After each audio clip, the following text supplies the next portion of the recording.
consciousness changes over history. The way our brain is wired today in the 21st century is not the same way that a medieval serf thought in the 10th century or some forager hunter 30,000 years ago. So the question is, what is the mechanism or the process in history upon which consciousness changes and empathy expands if it does? And when I looked at it, what it seems to me is the great changes of consciousness occur in history when two things happen. First, we change the way we organize energy on the planet, and we've done that on frequent occasions. And second, we change the way we communicate to organize these new energy revolutions. When communication and energy revolutions actually converge, they change consciousness and expand empathy. I'll give you an example. We all studied anthropology. We read about the Sumerians in Mesopotamia. They were the first to create high-end hydraulic agriculture, and the stored grain became the primary energy. But it was complicated because they had to build canals and irrigation ditches and urban granaries and mass road systems. So they needed a communication revolution to manage it, and they invented writing, cuneiform. And everywhere you see these hydraulic civilizations in the Middle East, India, China, independently people come up with writing to organize this agricultural energy regime. In the 19th century, we had print communication come together with coal, steam, and rail to become the communication tool for that energy regime. We couldn't have organized the first industrial revolution with codex. And in the 20th century, first-generation electricity communication became the vehicle to manage oil, the internal combustion engine, and the suburban rollout. What's interesting, though, about these convergences of communication and energy is the new communication revolutions not only organize the new energy regimes, they change consciousness. If you go back to a forager-hunter society, oral culture, they changed empathy. Empathy there only extended to blood ties because oral culture didn't allow you to go beyond shouting distance. So you empathize with your blood relations, your extended kin. When you go to these great hydraulic agricultural civilizations, we went to theological ways of thinking. The great religions formed at that time. And empathy extended from blood ties to associational ties. Jews started to empathize with Jews, Muslims with Muslims, Christians with Christians. When you get to the 19th century, the ideological age, spawned by the first industrial revolution, empathy began to extend to nation states.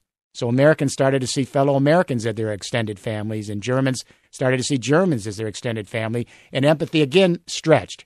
So the question that I raise in the book is, if we started with empathy that was just blood-related, blood ties, we broaden it to religious affiliations, then to national identification, is it a big stretch to think we could now move the boundary to biosphere? Because our economy is becoming global, the biosphere is in jeopardy.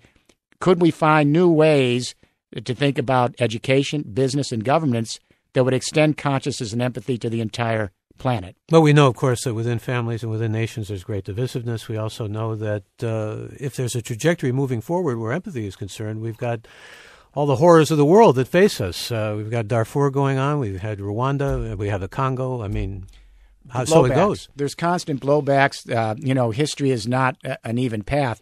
And as we develop these new, more complex civilizations, there are moments of implosion. There are long periods of time where we actually go back and retrogress. But every time we mention Darfur, we should say also, look at Haiti. Here's a natural disaster, for example, that hit, and within hours, the entire human race responded empathically.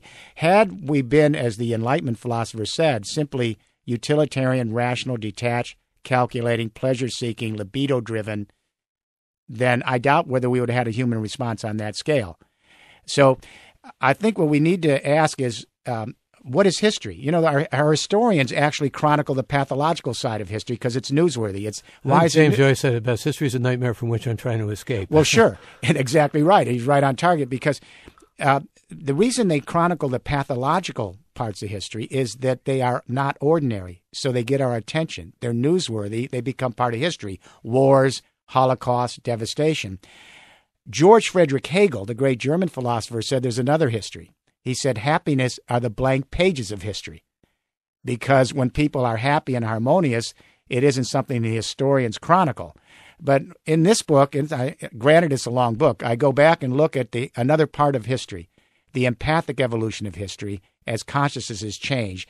And although there's been blowbacks, we certainly are moving further and further toward empathizing as a human family. The problem is we have a paradox. And the paradox is the same civilizations that create more complex living arrangements, these new energy regimes and communication regimes, they create more complex civilizations. They bring more people together. They stretch the central nervous system of the human race and create more empathy, but they use up more energy. So this is what you call the paradox of empathy and entropy. It's a big paradox in history.